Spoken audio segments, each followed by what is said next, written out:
తాకట్టులో ఉన్న బంగారాన్ని విడిపించి ఆ రోజు ఆన్లైన్ ధరకే కొంటుంది కొమ్మూరి గోల్డ్. నమస్కారం. సుమన్ టీవీకి స్వాగతం. వారాహి దీక్ష అనేది ఎవరు చేసుకోవాలి? వారాహి అమ్మవారి యొక్క విశిష్టత ఏంటి? ఈ దీక్ష నియమాలు ఏ రకంగా ఉంటాయి? ఈ విషయాన్ని తెలియజేసేందుకు మనతో పాటు ఉన్నారు శ్రీచక్రపీఠ వ్యవస్థాపకులు, ప్రముఖ జ్యోతిష్య శాస్త్ర పండితులు ప్రదీప్ జోషి గారు. గురుగారు నమస్కారం. శ్రీమాత్రే నమః. గురుగారు, వారాహి దీక్ష గురించి ఇప్పుడు ఎక్కువగా చర్చ నడుస్తుంది. ఆషాఢ మాసం వచ్చింది, నవరాత్రులు వచ్చాయి. ఈ వారాహి దీక్ష అనేది ఏ రకంగా చేసుకోవాలి, ఎవరు అసలు చేసుకోవాలనే దాంట్లోనే చాలా కన్ఫ్యూషన్ ఉంది. ఏం చెప్తారు? శ్రీ గురుభ్యో నమః. శ్రీమాత్రే నమః.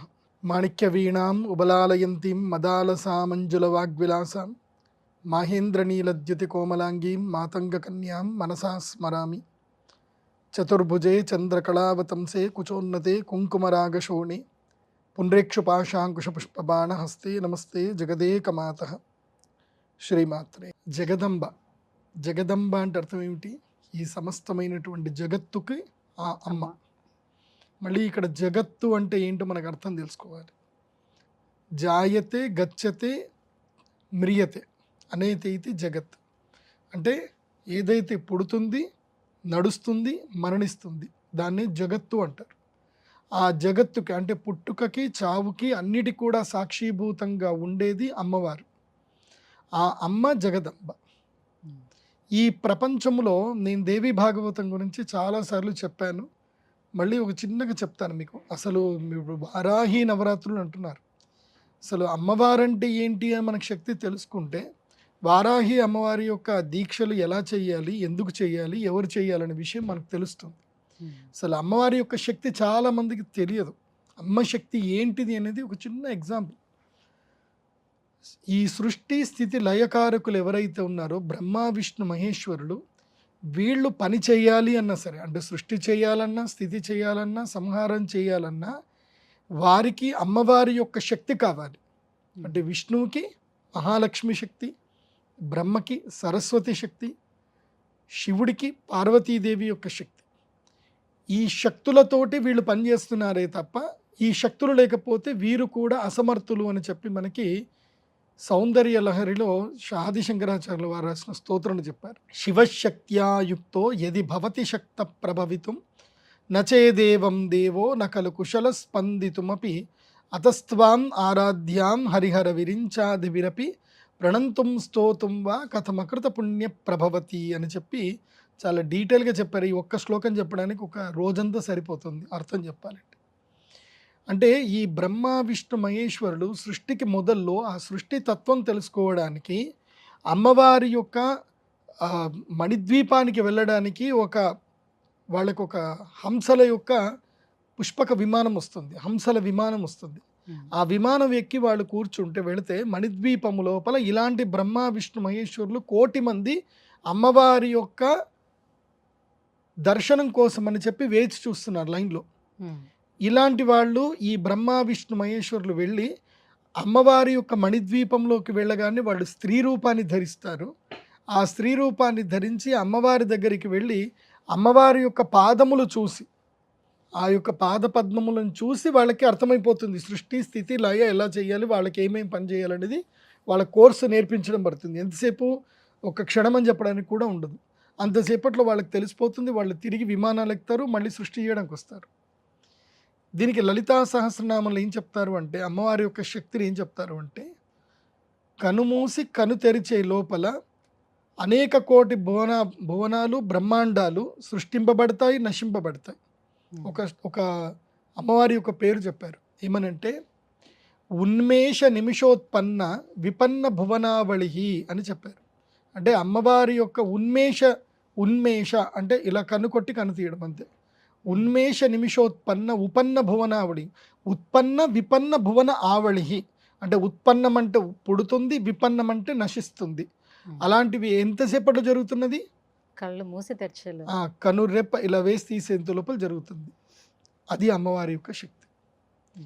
ఆ అమ్మవారి యొక్క శక్తి తత్వములో ఎంతోమంది అసురులని సంహరించడానికి ఆ అమ్మవారు ఎన్నో రూపాలను ఎత్తడం జరుగుతుంది. అలాంటి అద్భుతమైన రూపాల్లో ఈ యొక్క వరాహ రూపం ఒకటి. ఈ వరాహ రూపము ఈ యొక్క చండముండులు, తర్వాత నిశుంభ నిశుంభులు, మహిషాసురుడు, రక్తబీజుడు అనేటువంటి రాక్షసులను సంహరించడానికి అమ్మవారు తన శరీరంలో నుంచి సప్త మాతృకలని బయటకు తీసింది.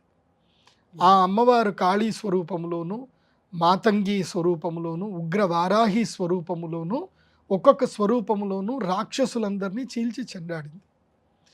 ఈ వారాహి అమ్మవారు ఎవరు అంటే అమ్మవారి యొక్క సైన్యము లోపల మంత్రుల్లో ఒక అమ్మవారు, మంత్రిని పరిసేవిత. అంటే ఈ యొక్క మాతంగి, వారాహి ఇలాంటి అమ్మవార్లందరూ కూడా అమ్మవారి యొక్క సైన్యము లోపల మంత్రిని దేవతలు. వీళ్ళందరూ కూడా వీళ్ళు అవసరమైతే వీళ్ళు దిగి యుద్ధం చేసేటువంటి శక్తి సంపన్నులు అవుతారు. అలాంటి శక్తి వారాహి అమ్మవారు. అంటే ఇది ఉగ్రస్వరూపమా? ఇప్పుడు ఒక్కొక్క స్వరూపానికి ఒక్కొక్క రూపం కావాలి. అంటే ఇప్పుడు మనకి ఎవరైనా మనతో కోపంగా మాట్లాడుతున్నారు, మనం సౌమ్యంగా మాట్లాడుతుంటే పని జరగలే, అప్పుడు మనం ఏం చెయ్యాలి? మనం కూడా రివర్స్గా వాళ్ళకి తగ్గంతగానే మనం కోపం పడాల్సిందే. సో యుద్ధం చేయాలంటే కత్తికి అడ్డు కత్తే పెట్టాలి తప్ప కమలం పెడితే సరిపోదు.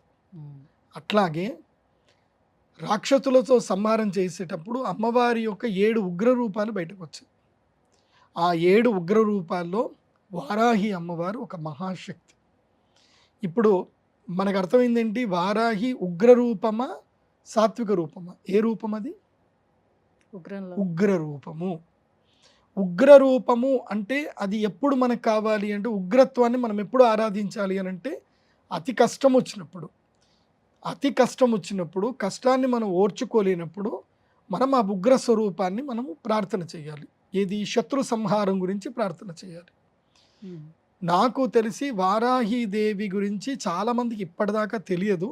నాకు తెలుసు, నేను సుమన్ టీవీలో వచ్చిన 2018 నుంచి నాకు తెలుసు. అంతకు ముன்பే తెలుసు నాకు, 2012 నుంచి కూడా నాకు తెలుసు. కానీ ఎప్పుడు కూడా మేము రివీల్ చేయలే. ఈ మధ్య ఏం జరిగింది అని అంటే, పవన్ కళ్యాణ్ గారు ఆయన వారాహి అని ఒక ఏది తన యొక్క యాత్ర చేసేటప్పుడు యాత్ర ఆయన బండికి ఆ పేరు పెట్టారు, పేరు వారాహి పెట్టారు. అని పేరు పెట్టారు. తర్వాత ఈ మధ్య ఏంటంటే ఆయన డిప్యూటీ సీఎం అయిన తర్వాత కూడా దీక్ష ఆ తీసుకున్నారు. దీక్ష వస్త్రాలు ధరించి నేను వారాహి దీక్ష తీసుకుంటున్నాను అని చెప్పి ఆయన దీక్ష తీసుకున్నారు.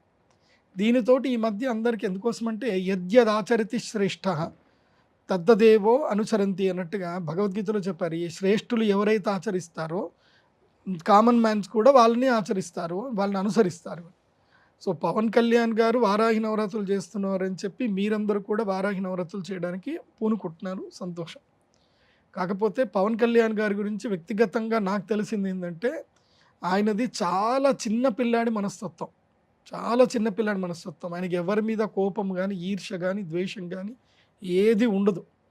ఆయన అందరినీ క్షమించే తత్వం ఉంటుంది, అందరినీ ప్రేమించే తత్వం ఉంటుంది, అందరికీ ఇచ్చే గుణం ఉంటుంది. అలాంటి గుణం ఉన్నప్పుడు నీకు వారాహి ఉపాసన చేస్తే నీకేమి ఇబ్బంది కలగదు. ఇది ఎట్లాగంటే ఇది అంటే ఒక వారాహి అమ్మవారి చేతిలోని నాగలి, గొడ్డలి ఇవి ఉంటాయి కాబట్టి ఇది వ్యవసాయేతర పనులు చేసుకునేటువంటి రైతులు చేసుకునేది అని కొంతమంది చెప్పడం జరుగుతుంది. ఏమంటారు? చెప్తాను, వారాహి తత్వస్వరూపం గురించి చెప్తాను. ఈ వారాహి ఉగ్ర స్వరూపం ఒక్కటి గుర్తుపెట్టుకోవాలి. మనకి అమ్మవారి యొక్క ఏ తత్వాన్ని ఉపాసన చేసినా శక్తి, సిద్ధి, తత్వం తప్పకుండా కలుస్తుంది. ధ్రువం అని చెప్తారు. అంటే అమ్మవారిని మనం ఆరాధిస్తే ఈ కలియుగములో మనము ఎవరిని ఆరాధించకపోయినా ఇహలోకములోనూ సుఖము, పరలోకములోనూ సుఖం రావాలి అని అంటే అమ్మవారిని ఆరాధించాలి. ఇది దేవి భాగవతంలో చెప్పారు. సాక్షాత్తు శ్రీకృష్ణుడైనా, విష్ణువైనా, శివుడైనా, రాముడైనా అందరూ అమ్మవారిని ఆరాధించినటువంటి వారే. అమ్మను మించిన శక్తి ఈ ప్రపంచంలో ఏదీ లేదు. కాబట్టి అమ్మవారిని అందరూ ఆరాధించవచ్చు. అయితే మీరు ఏ స్టేటస్ ఎంచుకోవాలి, మీ స్టేటస్ని బట్టి మీరు ఆరాధన ఎంచుకోవాలి. మీ మెంటల్ స్టేటస్ సరిగ్గా లేదు, మీరు ఆరాధన ఎంచుకున్నారు, దానివల్ల ఏం జరుగుతుంది అని అంటే మీకు శక్తి వస్తుంది, కానీ ఆ శక్తి దుర్వినియోగం అవుతుంది. మీకు కోపాన్ని కంట్రోల్ చేసుకునే శక్తి లేదు. మీకు ఇతరుల మీద ఏవైతే భావజాలాన్ని మీరు వదులుతున్నారో అది మీరు కంట్రోల్ చేసుకోలేకపోతున్నారు. మీ మనస్సు మీ అదుపులో లేదు. మీరు గనక ఇలాంటి ఉపాసన చేశారు, వారాహి ఉపాసన చేశారు, దానివల్ల ఏం జరుగుతుంది అని అంటే మీకు బెనిఫిట్ జరుగుతుంది, కానీ దానివల్ల మీ యొక్క పిచ్చితోటి చాలామందికి అనర్థాలు జరుగుతాయి. అది గుర్తుపెట్టుకోండి. వారాహి శక్తి అనేటువంటిది ఒక అద్భుతమైన శక్తి, అదొక బ్రహ్మాస్త్రం లాంటిది. అది పిచ్చోడి చేతిలో పడకూడదు. ఇప్పుడు అశ్వత్థాముడికి కూడా బ్రహ్మాస్త్రం దొరికింది, అర్జునుని చేతిలో కూడా బ్రహ్మాస్త్రం ఉంది. కానీ అశ్వత్థాముడు బ్రహ్మాస్త్రము ఎవరికి వదిలాడు అంటే ఒక చిన్న శిశువు పైన వదిలాడు, గర్భస్థ పిండం పైన ఉన్న శిశువు పైన వదిలాడు. సో స్త్రీ హత్య శిశు హత్య మహాపాపం అని చెప్తారు. శిశు హత్య చేయడానికి ఒక బ్రహ్మాస్త్రాన్ని వాడాడు అంటే అశ్వత్థాముడు మూర్ఖుడు అని చెప్తారు. అందుకే అశ్వత్థాముడికి ఆ యొక్క ఏదైతే అతనికి ఉన్నటువంటి రోగము రానటువంటి శివమణి ఏదైతే ఉందో ఆయన కృష్ణుడు లాగేసుకున్నాడు. ఎందుకు లాగేసుకున్నా అంటే నువ్వు మూర్ఖుడు, నీకు ఇచ్చిన శక్తి నువ్వు సద్వినియోగం చేసుకోలేదు అని చెప్పి. అలాగే మీరు జగదంబ ఉపాసన చేస్తాను అంటే తప్పకుండా అందరూ చేయండి, చెయ్యొద్దు అని చెప్పడానికి నాకు అర్హత లేదు. ఎందుకోసమంటే అమ్మవారు ఎవరిని అనుగ్రహించాలంటే వాళ్ళకి ఆ స్ఫురణ శక్తి వస్తుంది. నాకు తెలిసి ఈ యొక్క సౌందర్య లహరిలో ఫస్ట్ శ్లోకంలో చెప్తారు, కథం అకృత పుణ్య ప్రభవతి అని చెప్పారు. అంటే పూర్వజన్మ సుకృతం ఉంటే తప్ప వారాహి దీక్షలు తీసుకోవడం కానీ వారాహి నవరాత్రులు చేయడం కానీ సంభవించదు. గుర్తుపెట్టుకోండి, పూర్వజన్మ సుకృతం ఉంటేనే అది చేయగలుగుతారు. ఏదైనా సరే అమ్మవారి యొక్క తత్వం, దేవీ నవరాత్రులు ఉపాసన చేయాలన్నా వారాహి నవరాత్రులు ఉపాసన చేయాలన్నా అమ్మ అనుగ్రహం ఉంటేనే, పూర్వజన్మ పుణ్యం ఉంటేనే మనం ఇంట్లో కలశం పెట్టగలుగుతాం. లేకపోతే ఆ కలశం పెట్టే శక్తి మనకి రాదు. ఎవరో ఒకళ్ళు వస్తారు, వద్దు అని చెప్తారు, నీకేదో ఆలోచన వస్తుంది, నేను చేయలేనేమో అనిపిస్తుంది, వదిలేస్తాం. నాకు తెలిసిన అర్హత ఏమిటి అంటే, అమ్మవారికి ఉపాసన చేయాలని కావాల్సిన అర్హత ఏమిటి అంటే నిష్కల్మషంగా ఉండడము, ద్వేషబుద్ధి లేకపోవడము, క్షమాబుద్ధి ఎక్కువగా ఉండడము, అందరికీ పంచే గుణం ఉండడము, నేను అన్న భావన లేకపోవడం. ఈ 5 గుణాలు ఉంటే మీరు అమ్మవారి ఉపాసనలోకి ఈజీగా వెళ్ళిపోవచ్చు.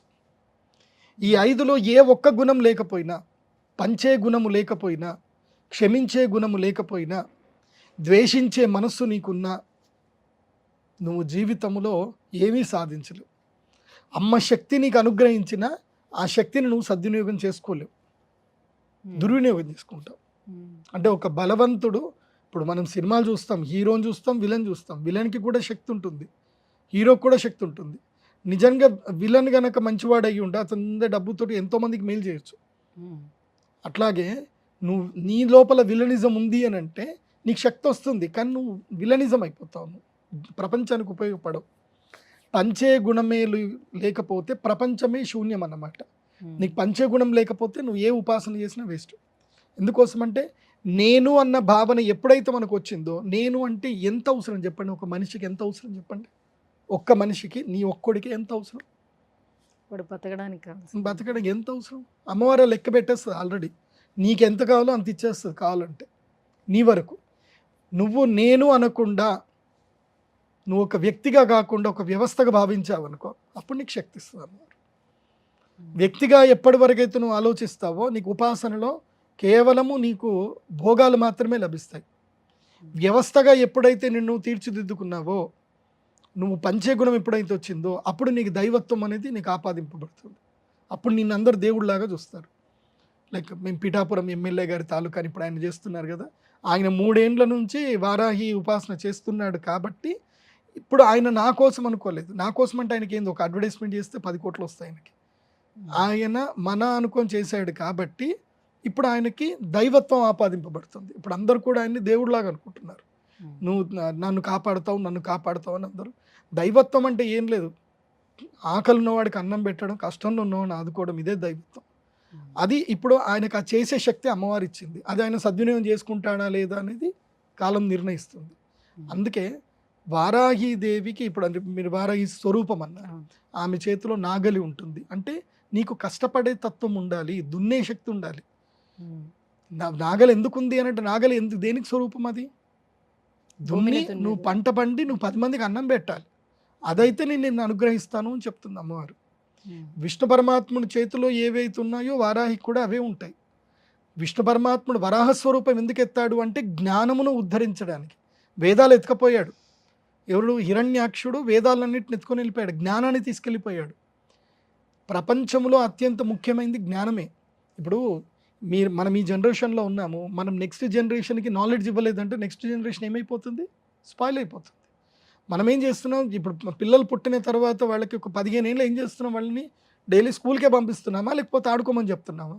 స్కూల్కి పంపిస్తున్నాం. ఎందుకు? మళ్ళీ వాళ్ళు జ్ఞానాన్ని జ్ఞానం ఆర్జించడానికి. గెయిన్ చేయాలి.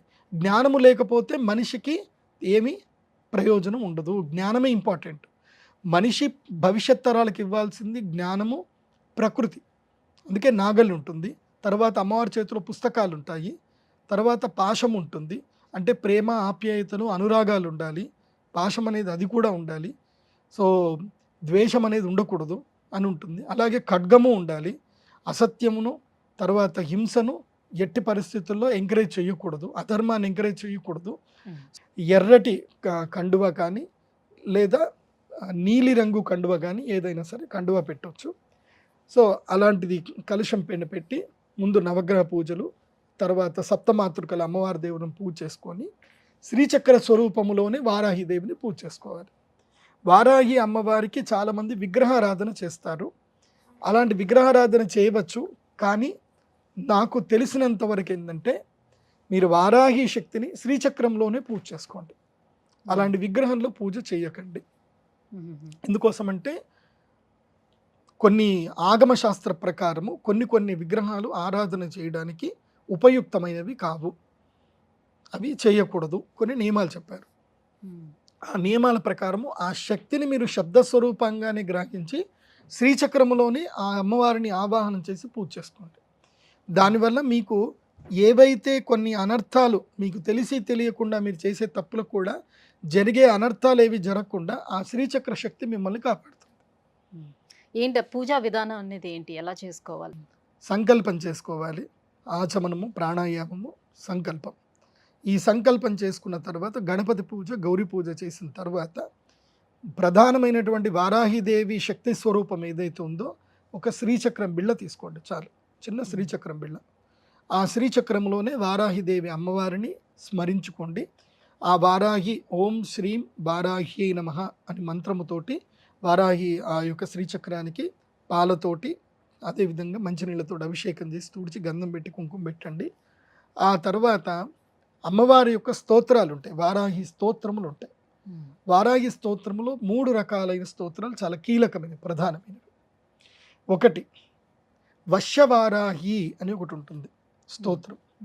ఈ వశ్యవారాహి ఏమిటంటే, నీవు వ్యాపారం చేయాలనుకుంటున్నావు, అదేవిధంగా రాజకీయంగా ఎదగాలనుకుంటున్నావు, అందరూ నీకు వశం అవ్వాలి, అందరూ నువ్వు చెప్పినట్టుగా మాట వినాలి, తర్వాత నీ మాట అందరికి కూడా వినసొంపుగా ఉండాలి, నీ మాట చెప్పగానే అందరికి కూడా ఆకర్షింపబడాలి, అలా వింటూ వింటూ అలాగే ముగ్ధ మనోహరులు అయిపోవాలి.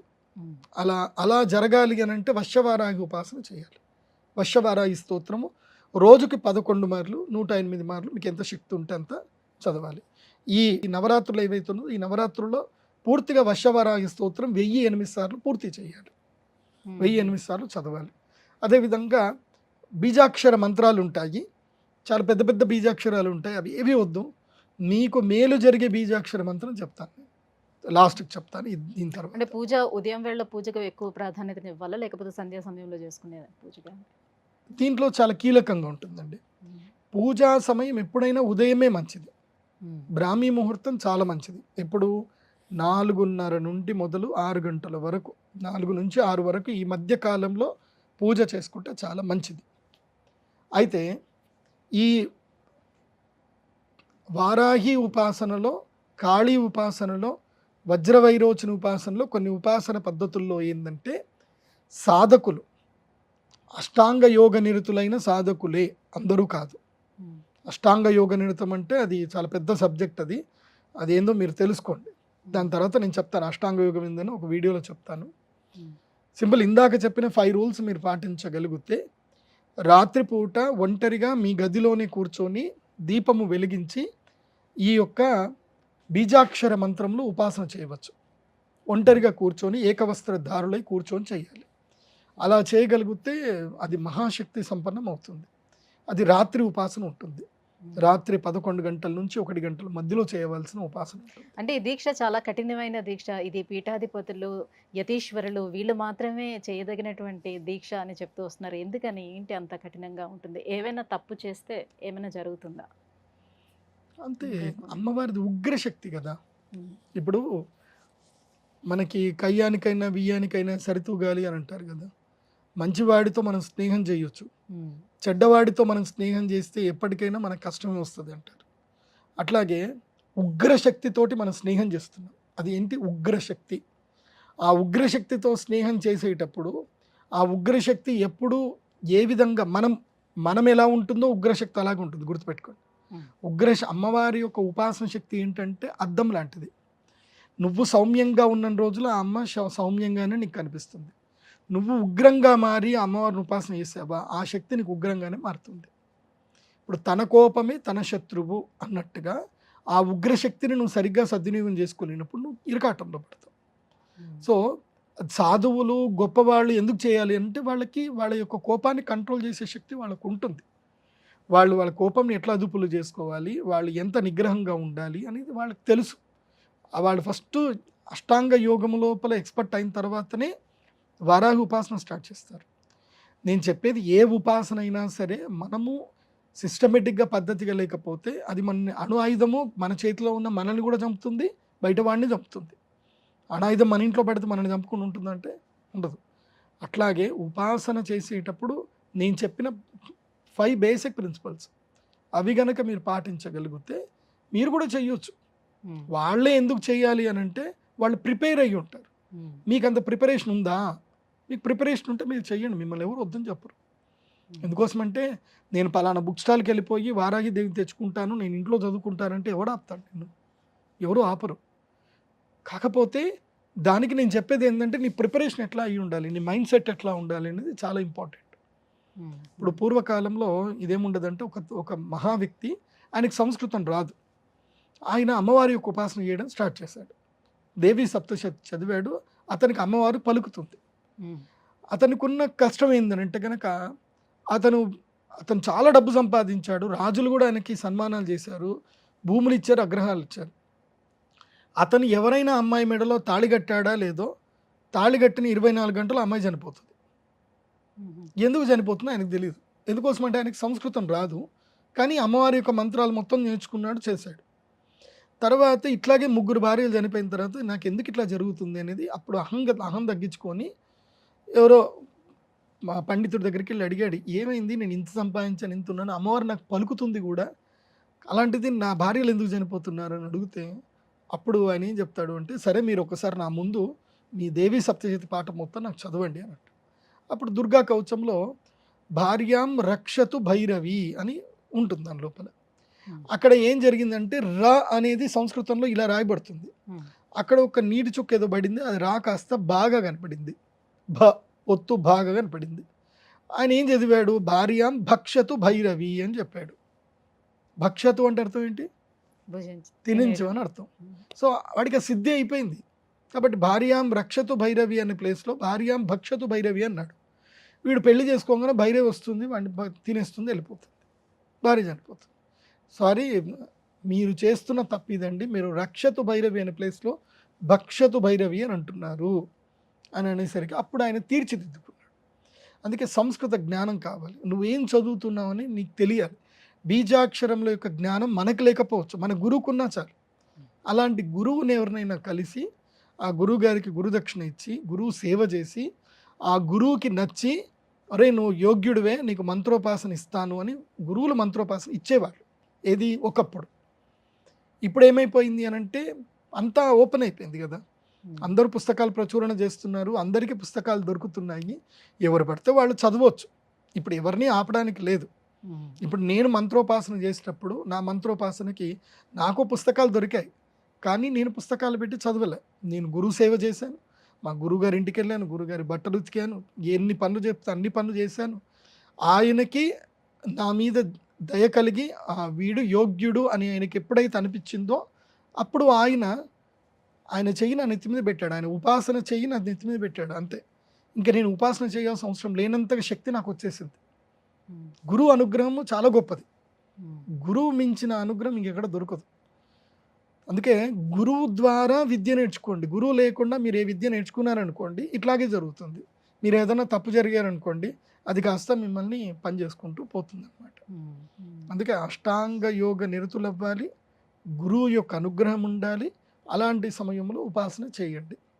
ఇప్పట్లో చాలామంది వీడియోలు చేసేస్తున్నారు, ఇలా దీక్షలు చేయండి అలా దీక్షలు చేయండి అని వీడియోలు చేస్తున్నారు. చాలా సంతోషం, నాకు అప్రిషియేట్ కూడా చేస్తాను. కాకపోతే ఎవరైనా ఒక శ్రీ విద్యోపాసకులు గురువులని తప్పకుండా కలవండి, నేర్చుకోండి. ఆన్లైన్లో ఎవరు చెప్పినా ఎవరు చేసినా నేర్చుకోండి. కానీ అన్నీ నేర్చుకున్న తర్వాత ఒక శ్రీ విద్యోపాసకులైన గురువుల్ని వెళ్ళి ఒక గంట కలిసి వాళ్ళ చేతుల మొక్కి నమస్కరించి, ఏమండి నేను ఈ విధానంలో చేస్తున్నాను, ఇది సరియా కాదా, సరియా కాదా, నన్ను మీరు అనుగ్రహించండి, నేను కరెక్ట్ చేస్తున్నానో రాంగ్ చేస్తున్నాను, అంతవరకు క్లారిటీ తెలుసుకొని స్టార్ట్ చేయండి. అది చాలా మంచిది. ఎందుకోసమంటే అందరూ పర్ఫెక్ట్ కారు. ఎవరైతే అమ్మవారిని ఉపాసన చేస్తున్నారో వాళ్ళు కరెక్ట్. కాబట్టి మీరు కూడా అమ్మవారి యొక్క ఉపాసనలో అర్హత లేదు అనేది ఎవ్వరికీ లేదు. మనిషి జన్మ పుట్టిన ప్రతి ఒక్కరు కూడా అమ్మవారి ఉపాసన చేయడానికి అందరికీ అర్హత ఉంది. కాకపోతే ఆ అర్హత అనేటువంటిది మనము గురువు దగ్గర నుంచి స్వీకరించాలి, అంతకుమించి ఏం లేదు. ఈ వారాహి దీక్ష చేసే సమయంలో ఆహార నియమాలు ఏం పాటించాల్సి ఉంటుంది? ఏకభుక్తం చేయాల్సిన అవసరం ఉంటుందా ఈ 9 రోజులు? అదే కదా అష్టాంగ యోగం అంటే. మనము చాప మీద పడుకోవాలి. పొద్దు నుంచి సాయంత్రం వరకు దీక్ష నియమాలు చెప్తాను వినండి. ఆల్మోస్ట్ అయ్యప్ప దీక్ష లాగానే ఉంటుంది. కాకపోతే ఇందులోపల ఇంకొన్ని రిస్ట్రిక్షన్స్ ఉంటాయి. ఒకటి, వారాహి నవరాత్రులు ఉపాసన చేసేటప్పుడు తప్పకుండా 4:30కే లేవాలి. ఎట్టి పరిస్థితుల్లో 4:30కే లేవాలి. బ్రాహ్మీ ముహూర్తంలో లేకపోతే ఈ ఉపాసన ఫలించదు. 4:30కు లేవాలి. స్నానము, సూర్య నమస్కారాలు చేసుకోవడము, తర్వాత వారాహి ఉపాసన మంత్రోపాసన చేసుకోవడం. 6 గంటల వరకు మంత్రోపాసన చేయాలి. తర్వాత 6 నుంచి 7 గంటల వరకు సూర్య నమస్కారాలు చేయాలి. ఆ తర్వాత 7 గంటల నుంచి మీ నిత్యకర్మను మీరు చేసుకోవచ్చు. ఉదయం పూటని ఎక్కువగా భోజనం చేయాలి. 7 గంటల నుంచి 10 గంటల లోపలనే ఎక్కువగా భోజనం చేయాలి. ఎంత వీలైతే అంత ఎక్కువగా కడుపు నిండా భోజనం చేసేయాలి. ఆ తర్వాత మీ రెగ్యులర్ పనులు మీరు చేసుకోవాలి. మళ్ళీ సాయంత్రం 6 గంటల నుంచి సంధ్య వేళల్లో ప్రదోష కాలం అంటారు. 4:30, 5 గంటల నుంచి 6:30 వరకు సంధ్య వేళల్లో మళ్ళీ అమ్మవారి ఉపాసన, దీపం పెట్టడము, నైవేద్యం పెట్టడము, మళ్ళీ మంత్రోజపము అన్నీ చేసుకోవడం చేయాలి. చేసి కేవలం అల్పాహారం మాత్రమే స్వీకరించాలి. అల్పాహారం అంటే ఏమిటి? అటుకులు లేకపోతే ఏవైనా సరే. పేలాలు తినకూడదు. మళ్ళీ అది గుర్తుపెట్టుకోండి. పేలాలు తింటారు చాలామంది. పేలాలు తినకూడదు. మొక్కజొన్నలు తినొచ్చు, వేరే ఏమన్నా తినొచ్చు. సో పెరిగేసుకొని పాలు తాగొచ్చు. ఇవి తినాలి. తిని చాప మీదనే పడుకోవాలి. చాప మీద, దర్భ చాపల మీదనే పడుకోవాలి. 2 వస్త్రాలు ఉండాలి. ఈరోజు ధరించిన వస్త్రము రేపు ధరించకూడదు. మళ్ళీ రేపు వేరే వస్త్రాన్ని ధరించాలి. మళ్ళీ అదే వస్త్రాన్ని దీని ఉతికి ఆరేసుకొని మళ్ళీ నెక్స్ట్ డే అదే వస్త్రం ధరించాలి. 2 వస్త్రాలు పెట్టుకోవాలి. అంటే వస్త్ర వ్యామోహం ఉండకూడదు, శరీర వ్యామోహం ఉండకూడదు. తర్వాత కోరికల గురించి కూడా తీవ్రతరంగా కాకూడదు. అందరినీ అమ్మ అని పలకరించాలి. పురుషులైనా స్త్రీలైనా అందరినీ అమ్మ అనే పలకరించాలి. ఈ విధంగా చేయగలిగితేనే వారాహి ఉపాసనలో ఏదైనా సిద్ధి ఉంటుంది. నాన్ వెజ్ అస్సలు తినకూడదు. తర్వాత ఇంకా దాంట్లో ఉల్లిపాయలు, వెల్లుల్లిపాయలు ఏవి తినకూడదు. సాత్వికమైన ఆహారాన్ని మాత్రమే స్వీకరించాలి. అందులోనూ వారాహి ఉపాసనలో తీవ్రతరమైనటువంటి శక్తి ఉపాసన ఏమిటంటే గనక అసలు కూరగాయలే లేకుండా తినాలి. కూరగాయలు లేకుండా తినాలి అంటే చప్పడి పప్పు, కారం ఇవి వేసుకొనే తినాలి, ఇంకేం తినకూడదు. ఇది చాలా తీక్ష్ణమైన నియమం. ఇది ఎవరుంటారు అలా చేసుకోవాలి. గురుగారు, ఇప్పుడు అయ్యప్ప స్వామి దీక్ష అనేది కొంచెం కార్తీక మాసం ముందు నుంచి అలా స్టార్ట్ అవుతుంది కదా. కేవలం ఆ మాసాల్లోనే స్టార్ట్ అవుతుంది. అలానే వారాహి దీక్ష కూడా కేవలం ఈ ఆషాఢ మాసంలోనే చేసుకుంటారా? అవును. ఈ ఆషాఢ మాసానికి ఉన్న గొప్ప శక్తి ఏమిటంటే ఇది సంధికాలం. సంధికాలం అంటే ఉత్తరాయణానికి దక్షిణాయనానికి కరెక్ట్గా సంధికాలం అంటారు. ఆషాఢ శుద్ధ ఏకాదశి రోజున దక్షిణాయనం ప్రారంభమవుతుంది. ఏకాదశి అంటే 15 రోజులు. సో ఆషాఢ శుద్ధ ఏకాదశికి తర్వాత ఆషాఢ బహుళ ఏకాదశికి మధ్యన 10 రోజులు సంధికాలం ఉంటుంది. ఈ సంధికాలములోనే ఈ యొక్క వారాహి నవరాత్రులు ఉంటాయి. శుక్లపక్షములోనూ చేస్తారు, కృష్ణపక్షంలోనూ చేస్తారు. కృష్ణపక్షంలో చేసేది ఉగ్రవారాహి, ఈ యొక్క శుక్లపక్షంలో చేసేది శ్వేతవారాహి, తర్వాత వజ్రవైరోచిని వారాహి, ఇలాంటివన్నీ కూడా శుక్లపక్షంలో చేస్తారు. చాలామంది నెల రోజుల పాటు చేసే శక్తి కొంతమందికి ఉంటుంది, వాళ్ళు చేస్తారు కూడా. గురుగారు, వారాహి దీక్ష ఏ రకంగా చేసుకోవాలి, దానివల్ల ఎటువంటి ఫలితాలు ఉంటాయి, ఈ అంశాలని తెలియజేసినందుకు ధన్యవాదాలు. శ్రీమాత్రే నమః.